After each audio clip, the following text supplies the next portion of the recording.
ಹಾಗಾಗಿ ಆ ಜಮೀನ್ ಕೆಲಸ ಮಾಡ್ಕೊಂಡು ಇದನ್ನು ಕೆಲಸ ಮಾಡ್ಕೊಂಡು ಬದುಕು ಕಟ್ಕೊಂಡಿದೀವಿ. ನಾವೇನು ವೈಭೋಗದ ಜೀವನ ನಡೆಸಲಿಕ್ಕೆ ಸಾಧ್ಯ ಇಲ್ಲ.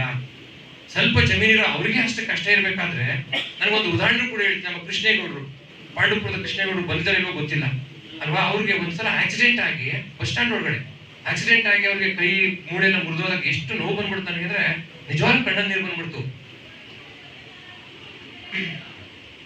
ಅವ್ರನ್ನ ಯಾರು ಆಸ್ಪತ್ರೆ ಕರ್ಕೊಂಡು ಹೋಗ್ತಾರೆ, ಯಾರು ನೋಡ್ಕೊಂತಾರೆ, ಯಾರು ದುಡ್ಡು ಕಟ್ಟೋರು ಯಾರು ಆಸ್ಪತ್ರೆಯಲ್ಲಿ ಅಂತ ಭಾವನೆ ಬಂದು ಅವ್ರಿಲ್ಲ ಇಲ್ಲಿ.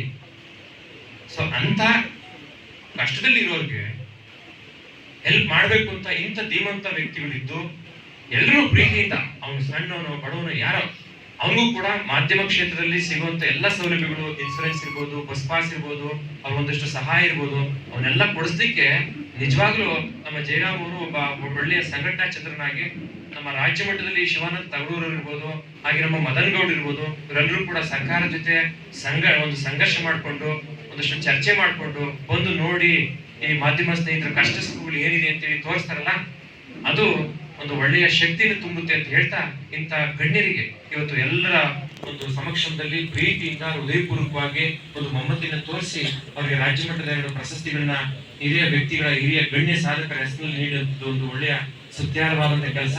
ನನಗಂತೂ ಬಹಳ ವೈಯಕ್ತಿಕವಾಗಿ ಬಹಳ ಸಂತೋಷ ಆಯ್ತು. ನಮ್ಮ ಮಂಜೂರು ನೀವು ಬರಲೇಬೇಕು ಸ್ವಾಮೀಜಿ ಅಂದಾಗ ಆಯ್ತು ನಾನು ಬರ್ತೀನಿ, ಎಷ್ಟೇ ಕಷ್ಟ ಇದ್ರು ಕೂಡ ಬರ್ತೀನಿ ಅಂತೇಳಿ ಬಹಳ ಪ್ರೀತಿಯಿಂದ ಬಂದೆ. ಇವತ್ತು ಒಳ್ಳೆಯ ಒಂದು ಕೆಲಸ ಆಯ್ತು.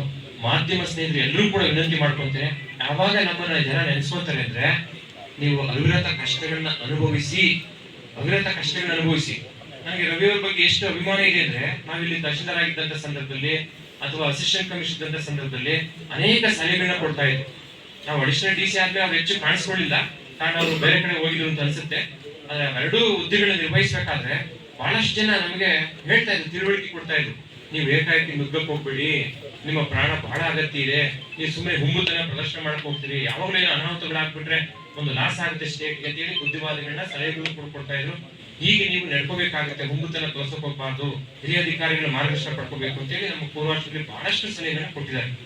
ಆ ನಿಟ್ಟಿನಲ್ಲಿ ಎಲ್ಲ ಹಿರಿಯರ ಸಮಕ್ಷಮದಲ್ಲಿ ಇವತ್ತು ಹಿರಿಯ ವ್ಯಕ್ತಿಗಳಿಗೆ ಅಂದ್ರೆ ಸಮಾಜದ ಬಗ್ಗೆ ಪ್ರೀತಿ, ಕಾಳಜಿ, ಮಮಕಾರವನ್ನು ಇಟ್ಕೊಂಡು ಸ್ನೇಹಿತ ಸಮುದಾಯವನ್ನು ಒಂದು ಸಂಘಟನಾಶೀಲವಾಗಿ ಬೆಳೆಸಿ ಎಲ್ಲ ಮಾಧ್ಯಮ ಸ್ನೇಹಿತರಿಗೆ ಒಬ್ಬ ಅಪರೂಪದ ಸಂಘಟನಾ ಪತ್ರಕರ್ತರಾಗಿ ಹಾಗೂ ಛಾಯಾಚಿತ್ರ ಗ್ರಾಹಕರಾಗಿ ಇಬ್ಬರನ್ನ ಆಯ್ಕೆ ಮಾಡಿ ಇವತ್ತು ಈ ಒಂದು ಪತ್ರಕರ್ತರ ಹಿತರಕ್ಷಣಾ ಸಮಿತಿಯಿಂದ ಒಂದು ನಾಗರಿಕ ಸನ್ಮಾನವನ್ನು ಮಾಡಿ ಒಂದು ಶ್ರೇಷ್ಠ ಕೆಲಸವನ್ನು ಮಾಡಿದಿರಿ.